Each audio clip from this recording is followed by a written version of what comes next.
시간 우리에게 주시는 하나님의 말씀 여호수아 12장 1절에서 24절 말씀입니다. 구약성경 338쪽입니다. 이스라엘 자손이 요단 저편 해돋는 쪽 곧 아르논 골짜기에서 헤르몬 산까지의 동쪽 온 아라바를 차지하고 그 땅에서 쳐 죽인 왕들은 이러하니라. 시온은 헤스본에 거주하던 아모리 족속의 왕이라. 그가 다스리던 땅은 아르논 골짜기 가에 있는 아로엘에서부터 골짜기 가운데 서문과 길르앗 절반 곧 암몬 자손의 경계 약곡 강까지이며 또 동방 아라바 긴네롯 바다까지이며 또 동방 아라바의 바다 곧 염해 에뎌시못으로 통한 길까지와 남쪽으로 비스가 산 기슭까지이며 혹은 르바임의 남은 족속으로서 아스다롯과 에드레이에 거주하던 바산의 왕이라. 그가 다스리던 땅은 헤르몬 산과 살드가와 온 바산과 및 그술 사람과 마아가 사람의 경계까지의 길르앗 절반이니 헤스본 왕 시온의 경계에 적한 곳이라. 여호와의 종 모세와 이스라엘 자손이 그들을 치고 여호와의 종 모세가 그 땅을 르우벤 사람과 갓 사람과 므낫세 반 지파에게 기업으로 주었더라. 여호수아와 이스라엘 자손이 요단 이편 곧 서쪽 레바논 골짜기에 바알갓에서부터 세일로 올라가는 곳 할락산까지 쳐서 멸한 그 땅의 왕들은 이러하니라. 그 땅을 여호수아가 이스라엘의 지파들에게 구분에 따라 소유로 주었으니 곧 산지와 평지와 아라바와 경사지와 광야와 내게 곧 헷 족속과 아모리 족속과 가나안 족속과 브리스 족속과 히위 족속과 여부스 족속의 땅이라. 하나는 여리고 왕이요 하나는 베델 곁에 아이 왕이요 하나는 예루살렘 왕이요 하나는 헤브론 왕이요 하나는 야르뭇 왕이요 하나는 라미스 왕이요 하나는 에글론 왕이요 하나는 게셀 왕이요 하나는 드빌 왕이요 하나는 게델 왕이요 하나는 호르마 왕이요 하나는 아랍 왕이요 하나는 림나 왕이요 하나는 아돌람 왕이요 하나는 막게다 왕이요 하나는 베델 왕이요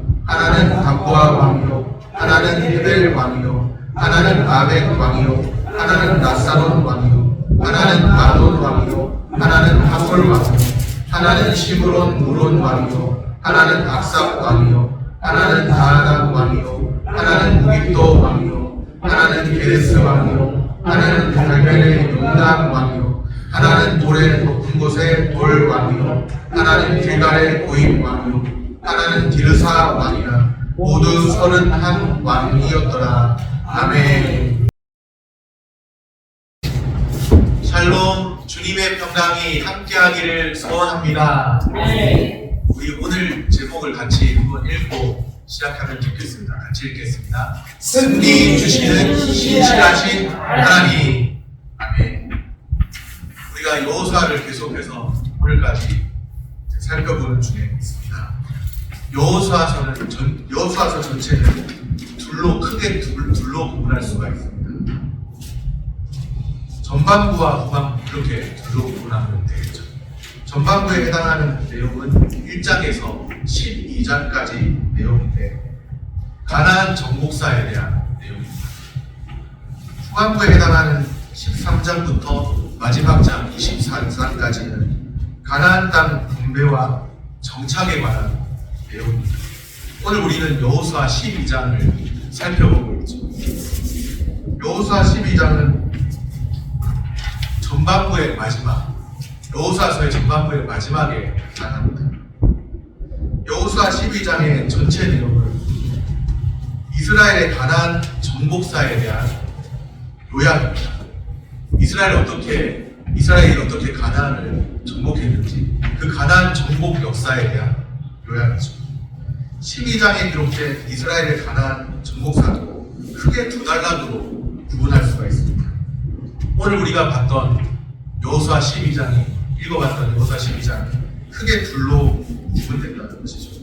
24절까지 있는데 1절에서 6절까지는 요단 동편 정복에 대해서, 또 7절부터 24절은 요단 서편 정복에 대해서 요약하고 있습니다.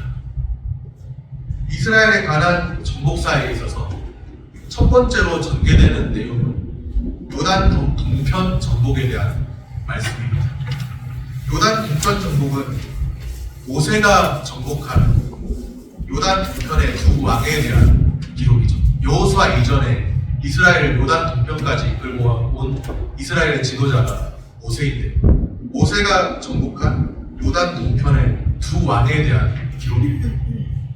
모세가 정복한 요단 동편에 두 왕이 있습니다. 누구일까요? 2절에 보니까 시혼이 나옵니다. 모세에게 정복당한 요단 동편의 두 왕 중에 한 명은 헤스본에 거주하던 아모리 족속의 왕 시혼입니다. 아모리 족속의 왕이고 시혼입니다. 모세와 이스라엘 자손이 정복한 요단 동편의 두 왕 중에 한 명이 나왔죠. 아모리 족속의 왕 시혼입니다. 또 다른 한 명이 있는데 바산 왕 옥입니다. 바산 왕 4절에 옥에 대해서 말씀하고 있습니다. 바산 왕 옥은 느바의 남은 족속으로 소개되고 있습니다. 헤스본 왕 시온도 바산 왕 옥도 모세와 이스라엘 자손에게 정복당했습니다. 6절 말씀입니다. 우리 6절 같이 한번 읽겠습니다. 여호와의 종 모세와 이스라엘 자손이 그들을 치고 여호와의 종 모세가 그 땅을 루벤 사람과 갓 사람과 므낫세 반 지파에게 기업으로 주었더라. 아멘. 지금 이 내용은 여호와의 종 모세와 이스라엘 자손이 헤스본 왕 시온과 바산 왕 옥을 치고 죽였다는 것을 말씀하고 있죠.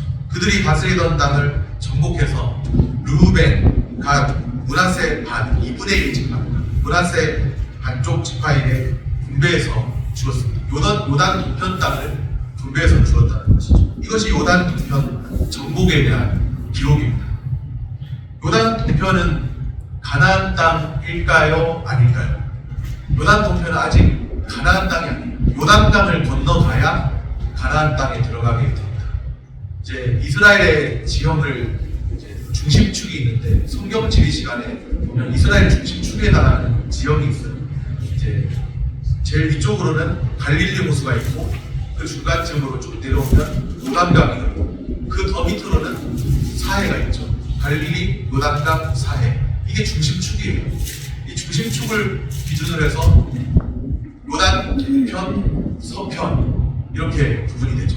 갈릴리, 요단강, 사해가 이렇게 갈릴리 호수에서 요단강으로 이어지고 요단강에서 그 밑에 사해까지 쭉 이렇게 이어져 있는데 요단 동편, 서편. 요단강이 이 요단 동편 쪽에서 요단강을 건너가야 이제 가나안 땅이 나옵니다. 그런데 지금 모세와 이스라엘 자손이 이제 두 왕을 죽였잖아요. 아모리 족속의 왕 시온, 바산 왕 옥을 죽이고 그 땅을 점령하고 요단 동편을 차지해서 이스라엘 12지파 중에 루벤, 루벤 지파, 갓 지파, 므낫세 반쪽 지파에게 주었다. 그 내용입니다. 그 말은 달리 표현한 무슨 말인가? 하나님께서 출애굽 이후에 이스라엘 광야를 잘 통과하게 하시고 요단 동편을 차지하게 하셨다는 거예요. 요단 동편까지 인도에 오셨다는 것이죠. 광야를 경험하면서 얼마나 많은 어려움이 있었습니까? 이스라엘이 광야 40년을 여정을 경험하면서 때로는 물이 없어서 원망하기도 하고 때로는 먹을 게 없어서 투정하기도 하고, 그런데 하나님께서 그 광야를 잘 통과하게 하시더니 요단 동편에 있는 그 두 왕을 죽이고 그 땅을 차지하게 하셨다는 거예요. 요단 동편 땅을까지 인도해 오셨고 그 애굽으로부터 광야를 지나서 요단 동편 땅까지 인도해 오셨다는 내용입니다. 이것이 요단 동편 지파에 대한 기록인 거죠. 모세와 이스라엘 자손이 요단 동편에 두 왕을 쳐서 승리한 이 사건은 무엇을 보여줄까요? 이후에 전개될 사건이 있는데 요단 동편 차지하고 난 이후에 어디로 가야 되는 거예요? 이제 요단강 건너서 가나안 땅으로, 하나님이 말씀하신 약속의 땅으로 가서 그 약속의 땅 가나안을 정복해야 하는 것이죠. 그런데 요단 동편까지도 하나님께서 잘 인도해 오셨어요. 광야도 잘 통과하게 하셨고, 많은 어려움이 있는 광야도 통과하게 하셨고, 요단 동편 땅까지도 잘 인도해 오셨어요. 그러면 하나님이 이제까지 잘 인도해 오셨는데 이제 요단강 지나고 나서는 하나님이 나는 너희 잘 모른다. 너희는 너희 갈 길 알아서 가라. 난 여기까지만 인도한다. 그러고 말겠습니까? 신실하신 하나님이 요단 동편까지 인도해 오셨는데 앞으로의 가나안 땅도 하나님께서 인도하실 것이라는 것을 보여주고 있습니다. 요단 동편 정복은 이스라엘의 가나안에 대한 승리, 그 승리에 대한 예고편과 같다는 것이죠. 우리가 드라마를 보면 예고편 보면은 앞으로 내용이 이런 내용들이 전개되겠구나, 그것을 알지 않습니까?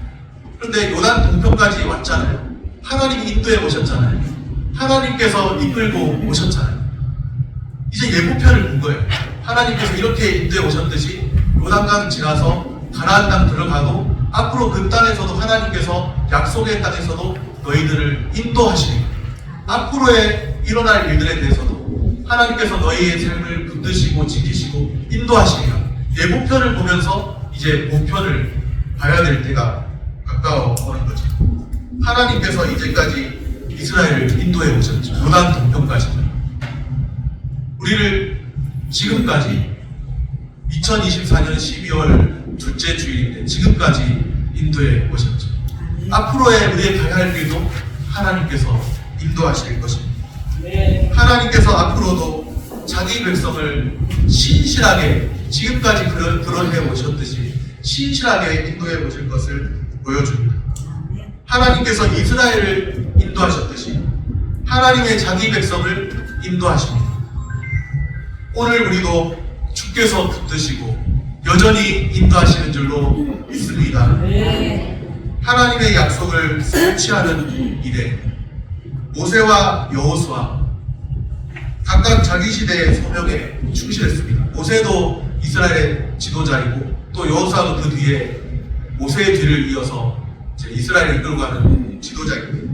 각각 자기 시대 모세도 그렇고 여호수아도 그렇고 하나님의 종으로서 신실하게 하나님의 신실한 말씀의 종들로 살았죠. 모세와 이스라엘 자손의 그 앞선 승리가 여호수아와 이스라엘 자손들의 또한 또 다른 승리의 그 밑거름이 될 것입니다. 가나안을 여호수아와 그 세대가 철저히 정복하게 될 것입니다.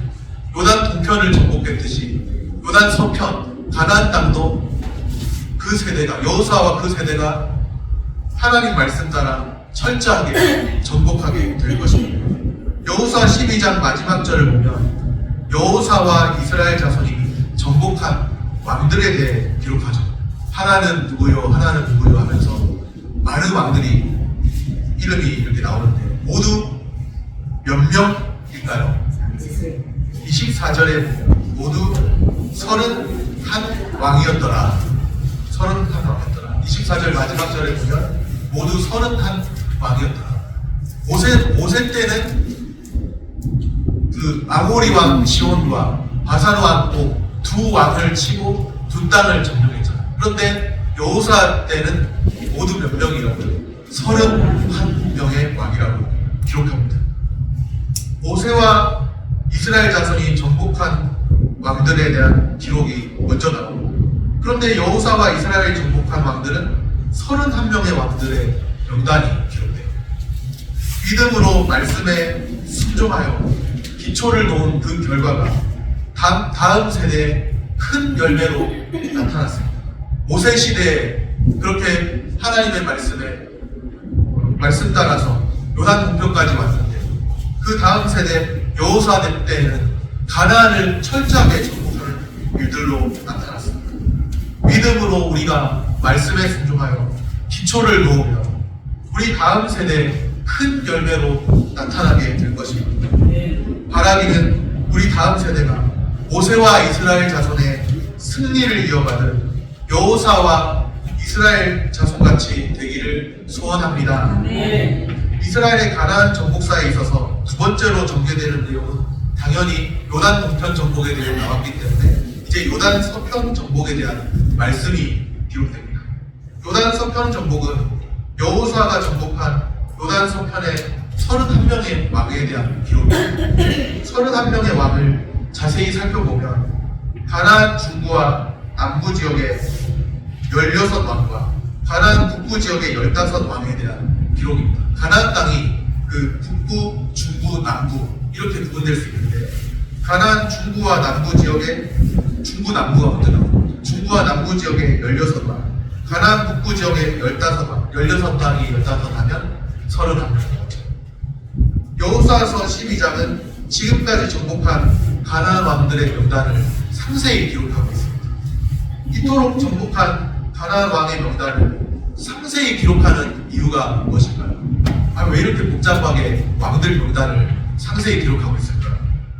그것은 지금까지 많은 전투 가운데서 이스라엘을 보존하시고 승리케 하신 하나님의 신실하심, 보이지 않는 가운데 붙드시는 하나님의 그 신실하심에 초점이 맞춰져 있습니다.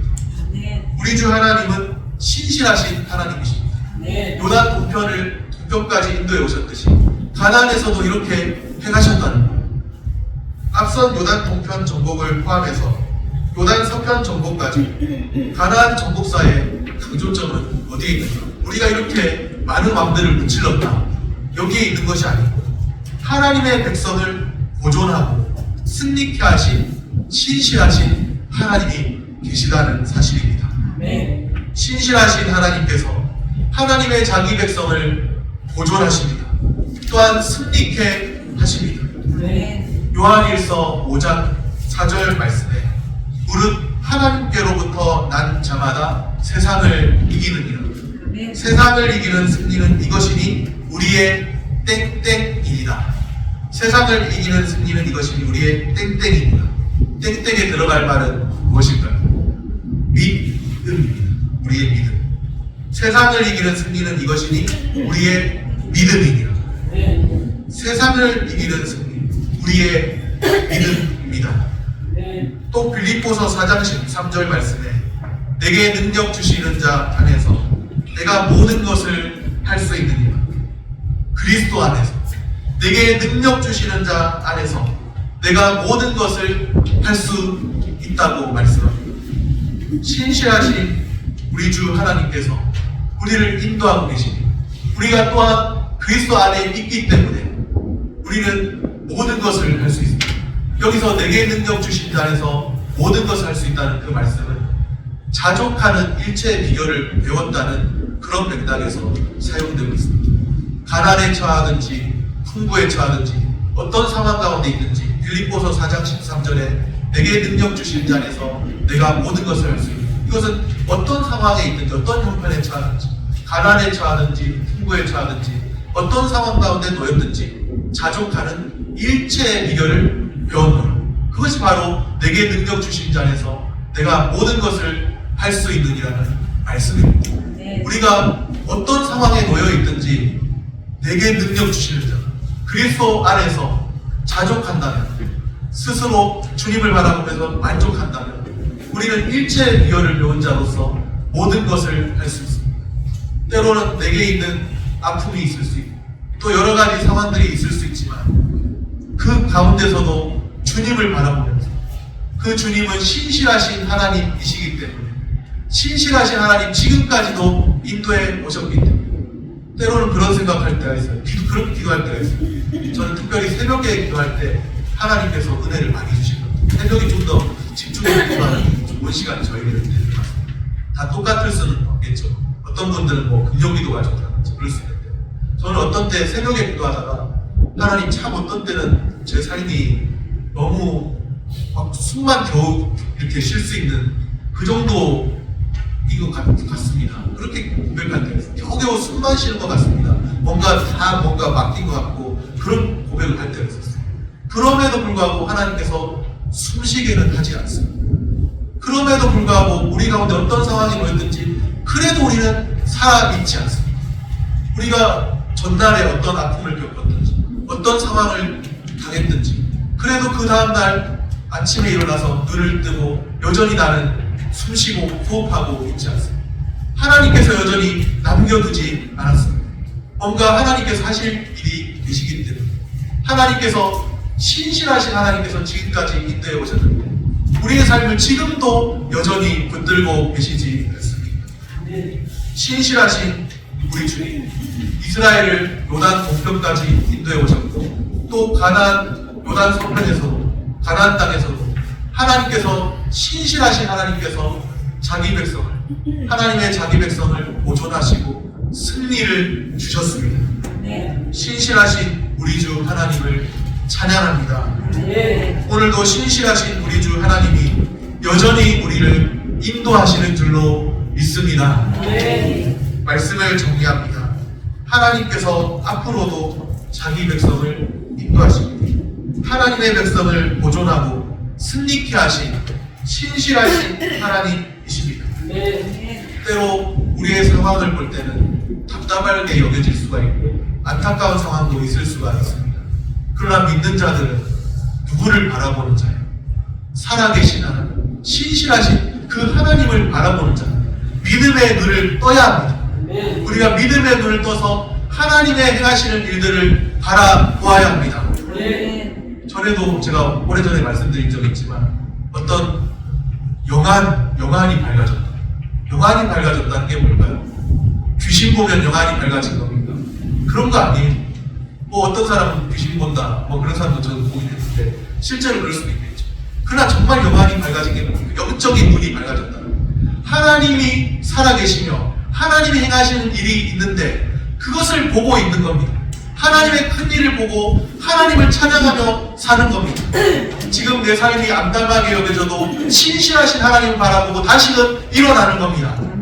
오늘 지금까지 여기까지 인도하신 하나님이 살아계신 하나님께서 우리를 지금도 붙들고 계시지 않습니까? 신실하신 우리 주 하나님 바라보면서 하나님의 백성으로서 믿음 안에서 담대히 사시기를 축복합니다. 기도하겠습니다.